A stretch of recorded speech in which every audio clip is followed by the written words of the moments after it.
Hello, storytellers. It's Storytelling Ron, and this is a Christmas video, I guess. Merry Christmas.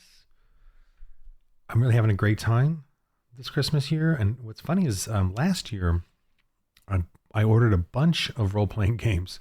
Let me look real quick.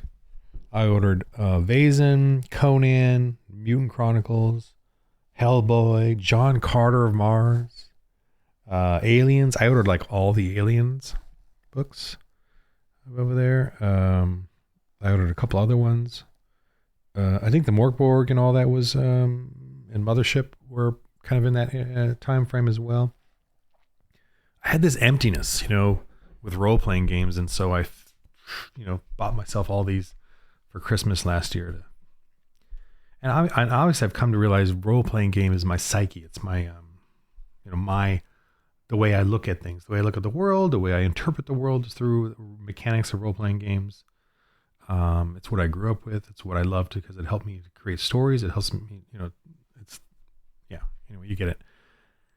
And last year I ordered a ton of these because I, just wanted that or whatever.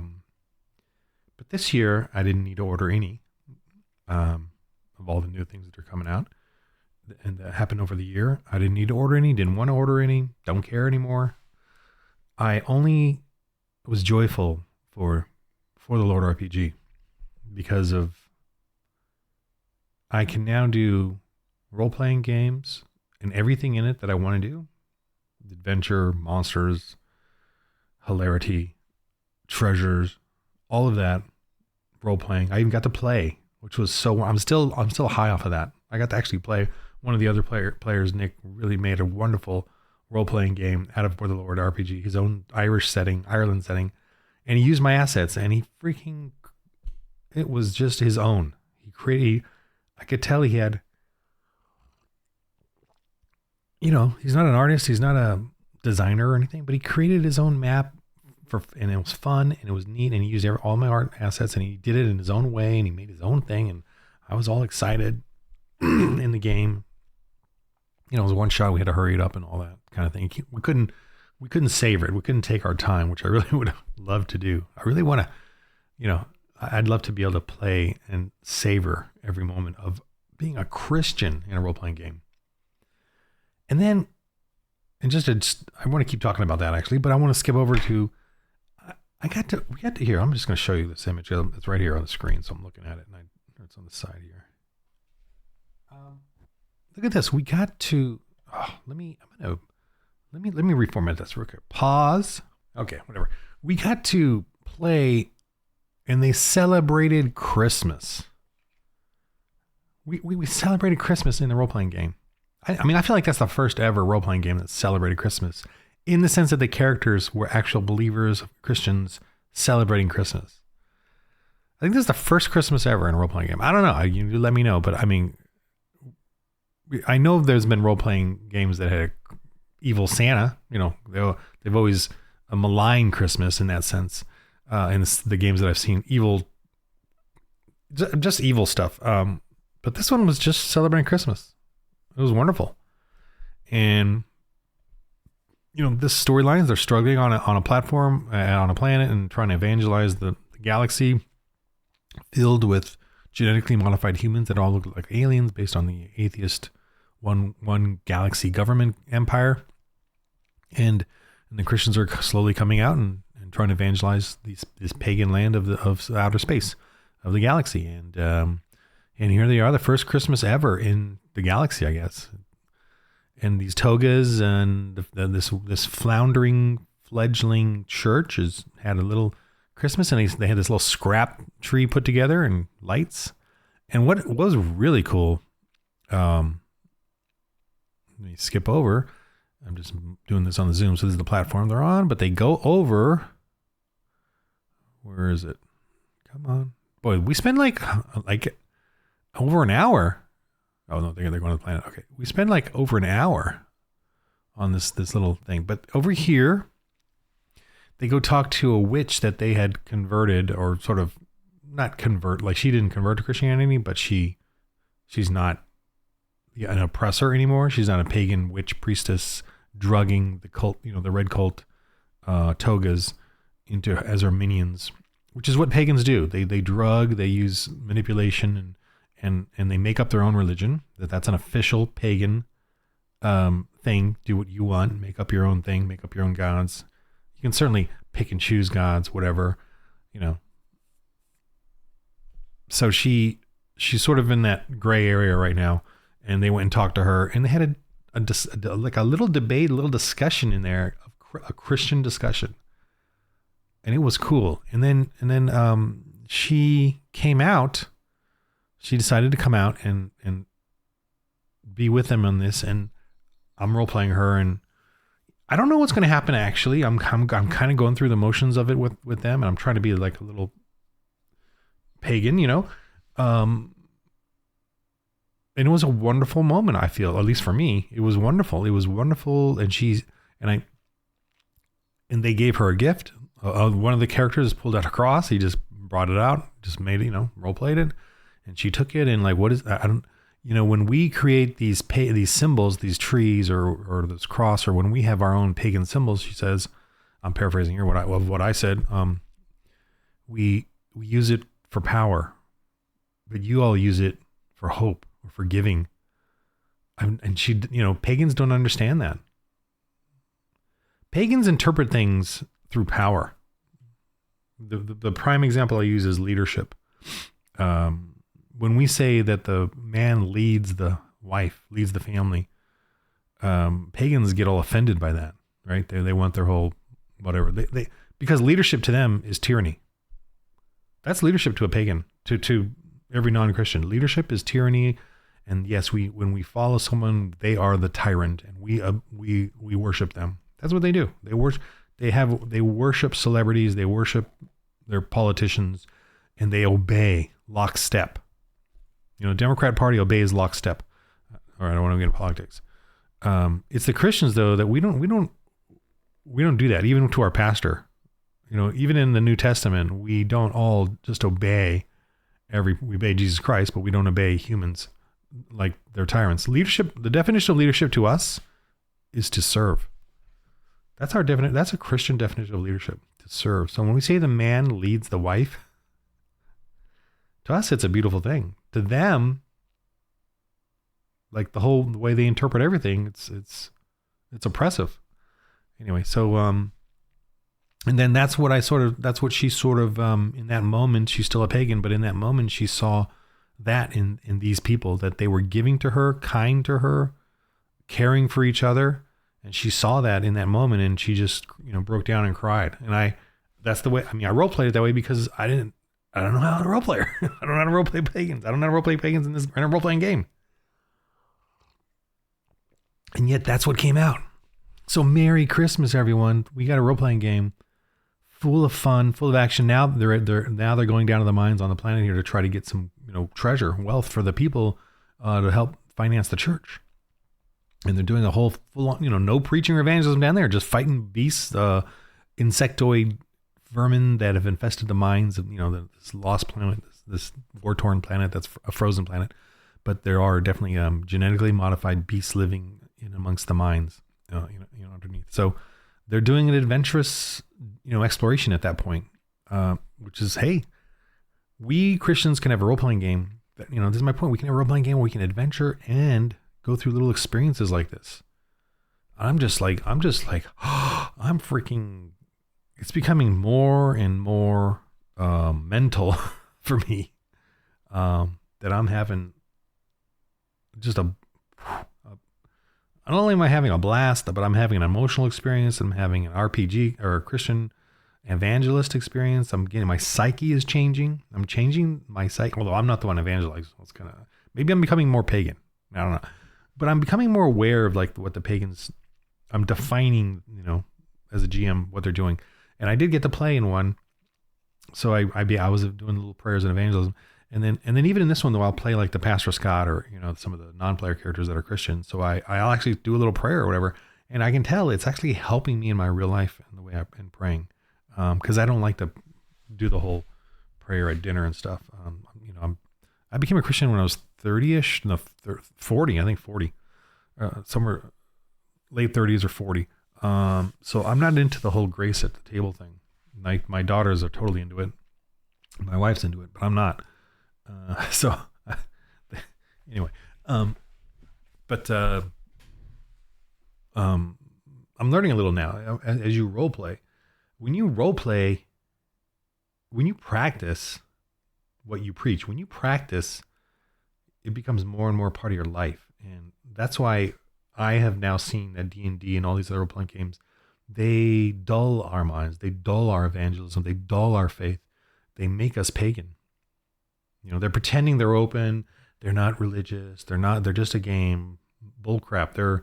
It's an agenda, whether you know it or not, or like it or not, whether they know it or not. It's an agenda to be pagan. Everything in the D&D and role-playing games is pagan. They all got gods. You all got to worship gods, or do things for gods, or do things for yourself, or do things because you're a hero. It's all pagan. It's all pagan, and they're making you pagan. And I see other Christians talking about all these role-playing games and how neat they are, but it's just boring. It's just like, I'm just not interested anymore. Just don't care. I don't mind watching a show that's pagan because I'm not really in it. But to me, a role-playing game, I'm in it. I'm really invested in it. My mind and my psyche. So I want it to be one where I'm working on, my evangelism or my role playing as a Christian. I'm just having a great time. I'm kind of using hyperbole about all this as far as not playing other role playing games, the pagan ones or whatever. But I don't know, man. I guess it's because it's been so long, or it's been never, that I've been able to be a Christian. And now seeing how easy it is, how wonderful it is, and how it does threaten and offend the pagans who pretend they're not pagan. They pretend we're not pagan. We're just having a good time. We're just trying to relax. But everything in there is pagan. Everything you want us to do is pagan. Everything you want us to, it's not, it's just a game. It's just fantasy. Okay, then I can just bring my faith in then. I can just bring my Christianity. No. You can act pagan in the game, but you can not the why. You don't even believe in it, so isn't Christianity fantasy to you? If you don't believe in Christian, if you're not a Christian and you don't believe in Christianity, why isn't that just fantasy to you then? I mean, don't you say we have a sky wizard or whatever? So why can't I just use my faith then in the game? There's so many things now that you and I need to retort and rebuke and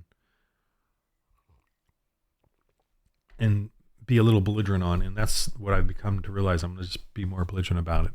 So I'm going to show you guys something now. If you've gotten this far, and you're my YouTube people, I really appreciate it, because all I do is Babylon and all that.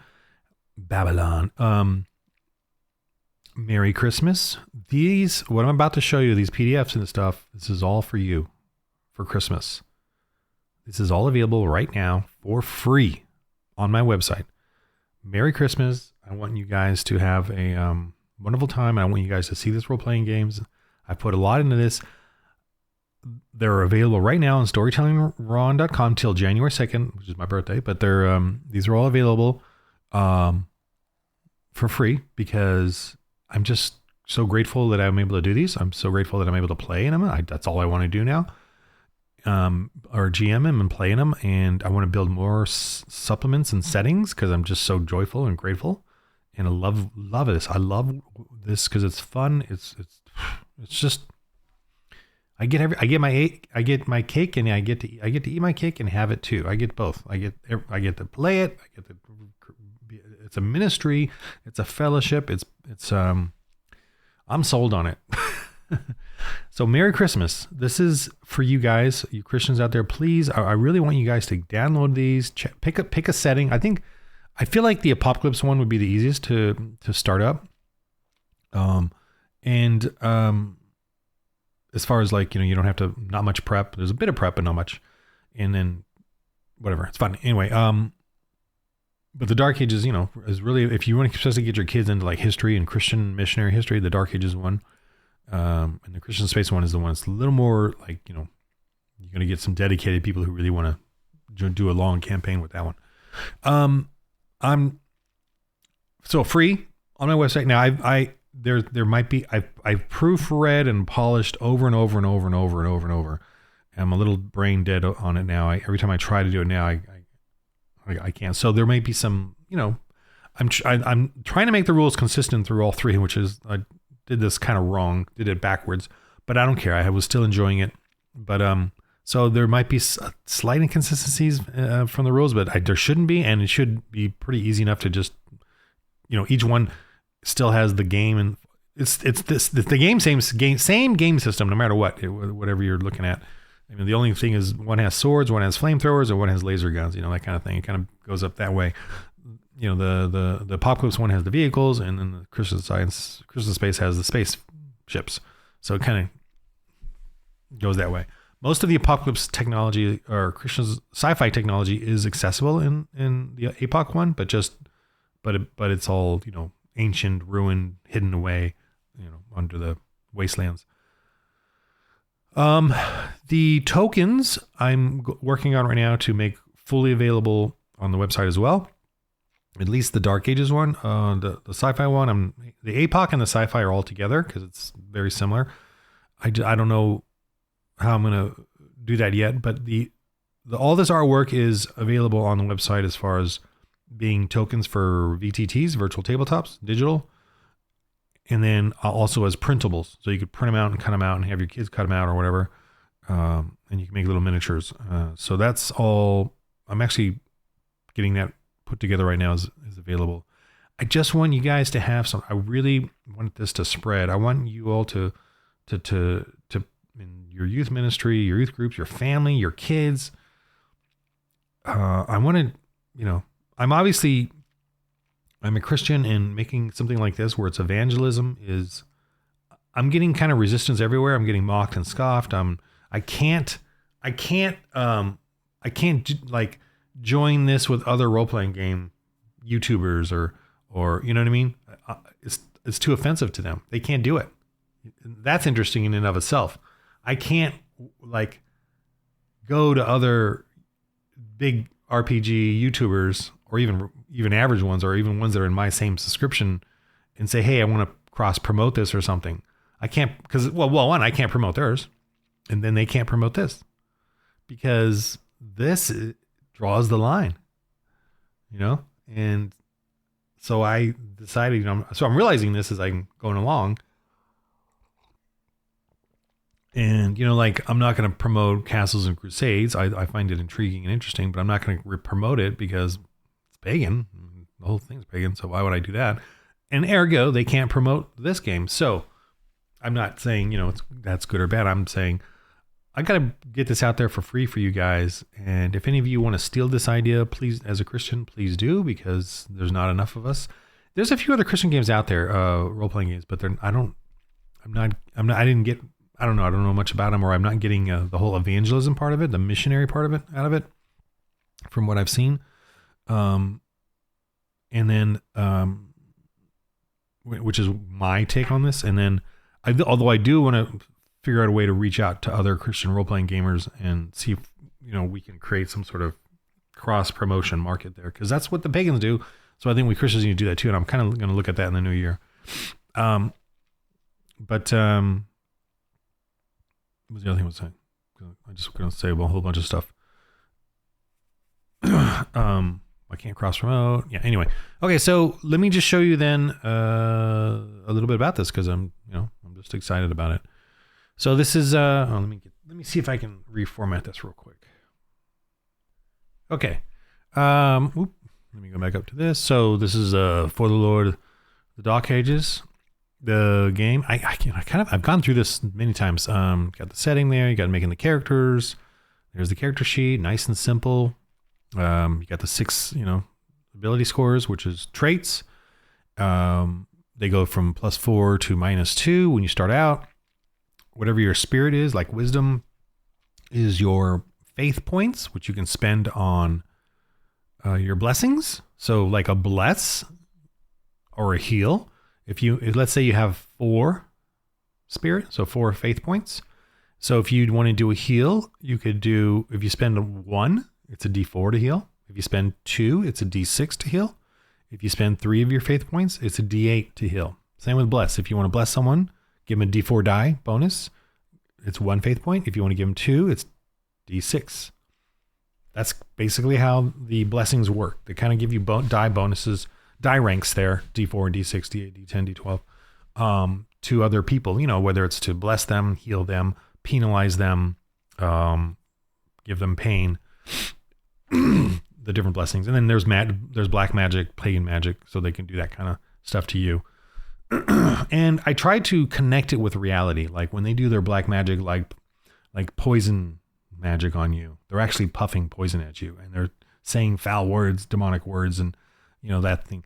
Or like when if they do fire at you, they're throwing some sort of black powder and it suddenly lights up from some spark they have on the flint.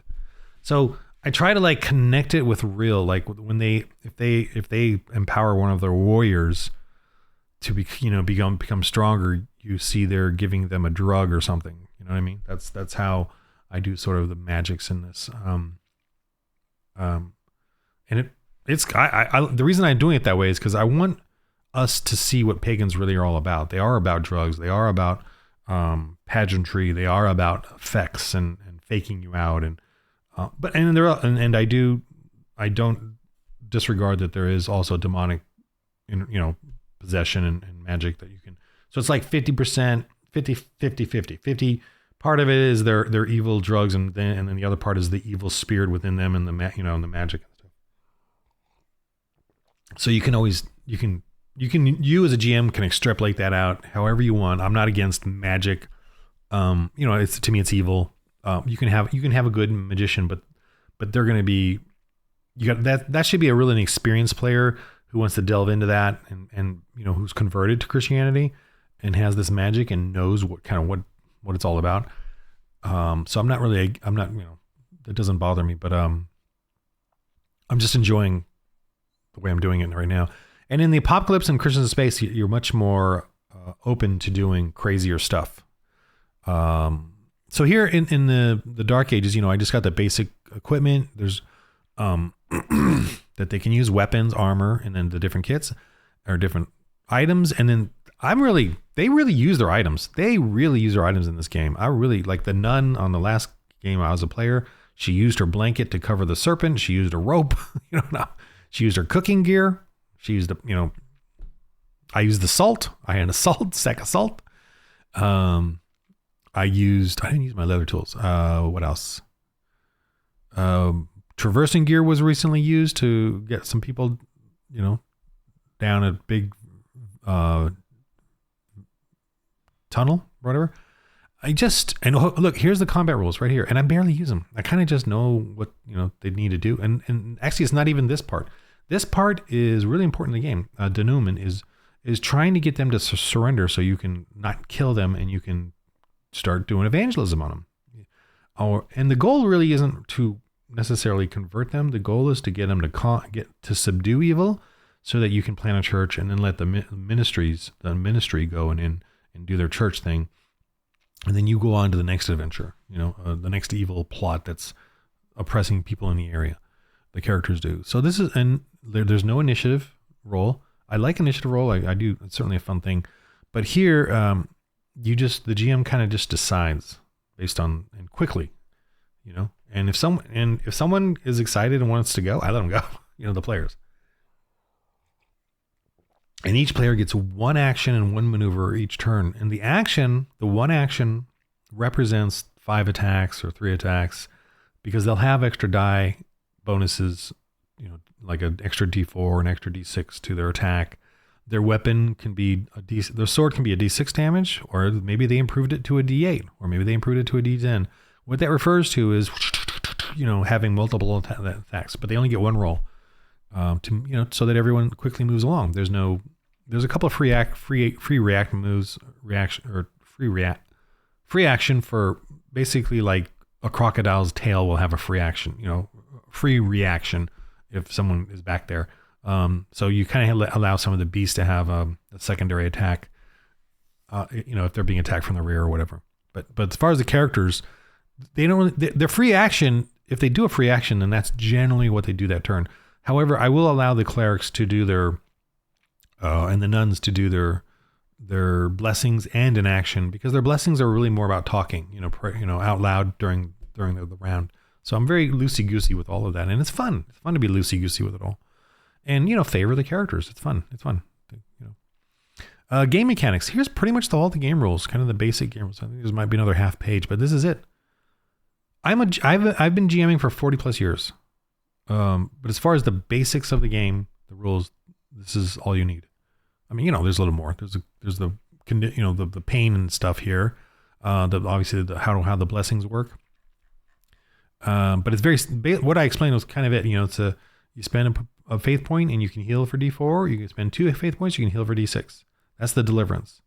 Deluge is how many you want to affect. Okay, I want to heal D4, but I want to spend one on, trying to heal more than one person. So you know what I mean? So you can spend one on deluge. I want him to heal for a couple of rounds. Okay, you got to spend a faith point on duration. Roll a D4 and see how many rounds you get. That kind of thing. Duress is the saving throws, the resist. If you want to rebuke a witch, and you want to force that rebuke on her through your blessing, because you have the blessing rebuke, then you can use duress, and she has to resist, basically, and you can increase the resistance roll with duress. And distance is kind of free. It's based on how many faith points you spend. You can, the distance will be whatever. And duration, by the way, I'm a little loosey-goosey on that. If for poisons or if you get stunned, I don't tell you, we don't really have a duration for that. I let that GM decide when maybe that goes down or whatever. So it's all right, it's not arbitrary. It's GM's discretion. The durations that do, where they do, we really do roll how many turns is say, the paladin does a protection, for himself, right? How many turns in the combat does that last? The faith points, by the way, they get faith points every encounter. So if the cleric has a 4 spirit, they'll have 4 faith points to use up during that encounter. As long as they get a 10 to 20 minute rest in between encounters, they get them again and again, because it's the stress of that encounter. They also get 4 faith points for the day, like the casual, stuff of the day. So those are separate. Because the way I see it is during an intense encounter, you want your faith, and then during the day you're relaxed and going around helping people at the church after you planted the church and building it up, so you can use some for that as well, but only for the day or for the session of the game, or I don't that kind of thing. It's kind of a little open-ended there. I think I'm done. That's the game. Okay, but other than this is all the different blessings they can use, and I have the women's touch. That's for women. This game is women. If you've seen my other YouTube videos on YouTube, I'm a chauvinistic, sexist, leadership, which is servitude for us, Christian man. And men and women are different. And the women in this game cannot wield battle axes. And I do medieval armored combat, and I see how women fight, and I experience it, and they cannot fight. Period. I don't care. They always bring up MMA. They always bring up MMA women as kicking my butt or give me a break. Just give me an average woman versus an average man. If you put a man in front of me, I'll be a little nervous. If you put a woman in front of me, I'll be like, what are we doing here? Are you okay? How's it going? Hello. But if you put a man in front of me in a ring or whatever, it's like, okay, I got to figure this out. Whatever size the man is. If you put a woman in the ring with me, an average woman, I'll be like, hi, how's your day? It's ridiculous. Okay. Advice to all, just one page of just I think this is one that you should read, especially at the beginning for everyone to read. You should read out loud as a GM, the advice to all. Actually, I should probably follow this myself. I didn't do this for mine, but for my games, but whatever.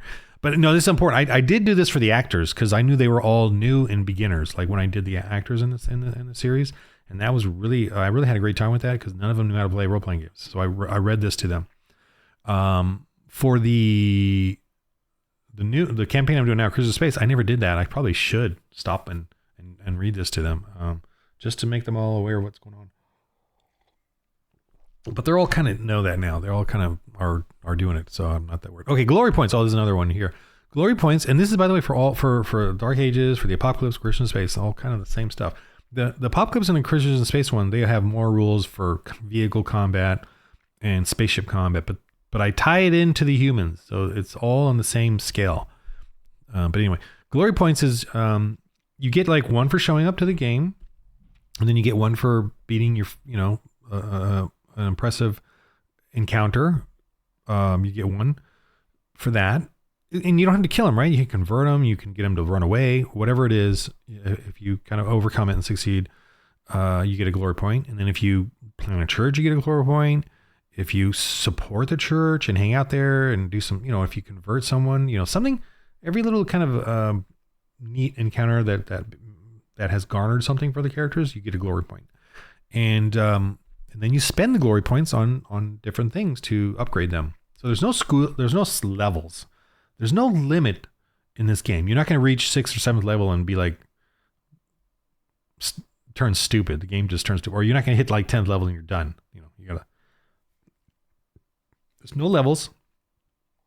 You just can keep adding glory points to different skills. Now, as you progress in the skills, once you get to D12, you can start on the second die, which is way more expensive. A second die of like a D12 and then a D4. So if you have smithing, weapon smithing, it's got to be specific skills. By the way, there's skills. You pick your skills. You make them up. It's got to make sense to the game. And they need to be specific. They can't be just smithing. It's got to be weapon smithing, armor smithing, that kind of thing, gear smithing, whatever it is. It's got to be something kind of specific. But as you go up in that skill, you spend a glory point. I want weapon smithing D4. So every time you try to repair or build a weapon, you get a roll of D20 plus your intellect, because that's for smithing, plus the D4. Now you can go to D6, D8, D10, D12. Once you get to D12, that's like the max. That's 5 glory points. But if you want to, you can do a second die now. So you can get a D20 plus your intellect plus D12 plus D4. Because you win it. You want to go even more better at weaponsmithing. So that second D4 though costs 4 glory points. If you go to D6, that costs 6, so it makes it more expensive. But that is keep the highest. So it's D12 and the D4. You roll both of them and you keep the highest. That's what that does. Okay, so it doesn't add on to it because that's a dramatic thing. I'm doing keep the highest so that in that I actually don't have any of these rules, but I'm going to do it as sort of a little extra fun extra rule, and you can obviously do this for yourself as well. That there is some. I'm sorry, there is some in here, but I'm going to do a little more later. But there actually the rule is in here. Let me go to it. So if you roll 2 1s, if you have a second die, if you roll 2, the die ranks above D12 here. If you roll 2 dice. If you roll 2 1s, then you still get to do a fumble. If you roll 2 6s, you get to add all the dice. So that's even, way more powerful or whatever. And then we can even have more combos of those dice as well. If one rolls a 1 on the highest die rank, even if discarded, a negative narrative occurs. If one rolls the highest on the lowest die rank, like the D4, if you roll a 4 on that one, even though maybe on the D12 you roll an 8, a positive narrative occurs. Players can choose via GM's discretion. So there's extra little things in there with the if you have 2 dice or 3 dice or 4 dice on your skill bonus, that will give you extra little things or penalize you a little bit.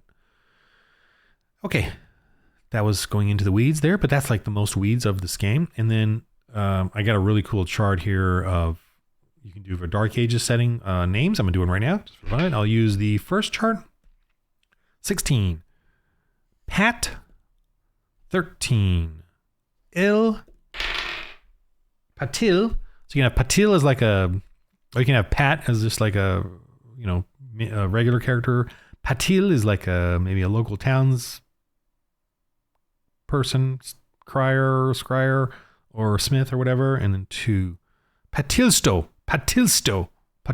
is the local leader or constable, or so you can kind of make up these names with these. And these names, by the way, come from the Medieval Ages. I picked these out of as I'm reading as I was reading different missionary and historical things.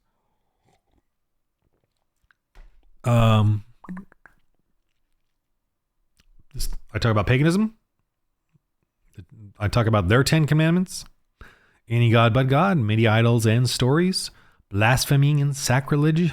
Is there no rest for the weary? They have no day off. They have no Sabbath. They will, if you're a slave in the pagan world, they will work you every day. Because if they give you a day off, that mocks them. They feel mocked if they allow slaves to have a day of their own rest and worshiping their own God. Dictators can't have that. Tribe over family. Ooh, this is a little off. Oh well, I think that's in the it's a little off there, but in the PDF, I can update that. That's not a problem. That shouldn't be too hard. Let me just export it right now, and I'll update it on the thing. I have to. Okay, it's still there. Tribe over family. They, they don't believe in honoring the mother and the father, right? You notice that in modern day. Selfish desires. That's what they're all about. Deceivers. They can lie. They can bear false witness. Why not? They can slander you, or each other. Coveters. They like to take each other's property. In their own works. It's all about their works, their pageantry, their craftsmanship. In summary, blah, blah. They think they're good. Pagans think they're good. Well, if there is a God, atheists will say, well, I don't believe in God, but if there is one, I'm a good person. I'm gonna tell them I'm a good person, and I'm gonna open up the pearly gates and go in because I've decided that I'm a good person. That's what every atheist says, right? Okay. Anyway, church activity is just little stuff to give you a feel for the world that they're doing. Pagan hex crawl. Now, it's actually not a hex crawl. Like, I just used hex because it was, curses and paganism. But anyway, this is just how you can set up your villains. You can roll through this and it'll give you a guide on what's going on in that village that the missionaries are coming to and what they probably are thinking and stuff. And here's some examples. And I had a 14 or 15-year-old guy tell me he followed the directions and made his own little adventure, and it was great. With his, played with and he GM'd with his family. And here's how you can set up beasts, basically. This little chart of the basic kind of beasts and what you need to roll. And this is a little extra little creature abilities. And here's a little map I've done for you to use. I need to make a regular map for you too. Blank map. I should probably include that somewhere. Not in this. It's not in here, is it? No, it isn't. I took it out. Oh, okay. I'll have to redo that. All right. Anyway, here, I'm just going to go through this really quickly for you. This is the creature codex. So this adds, it kind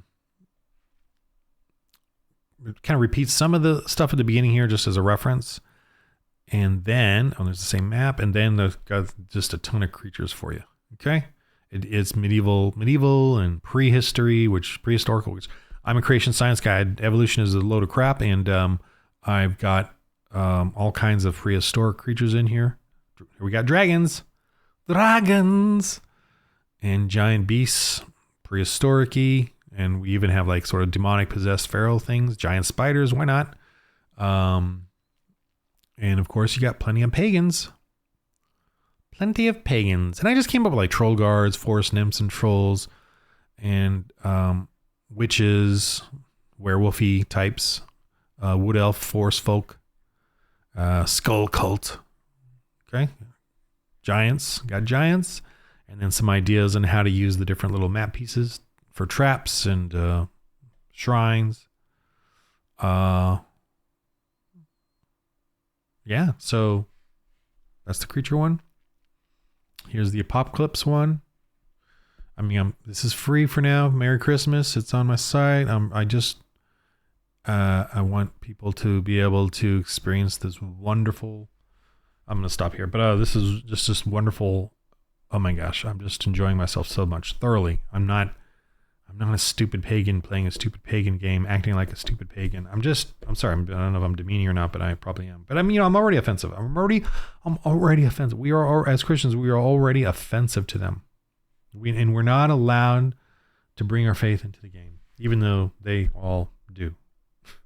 They all do bring in their paganism. So I'm done with that. Done.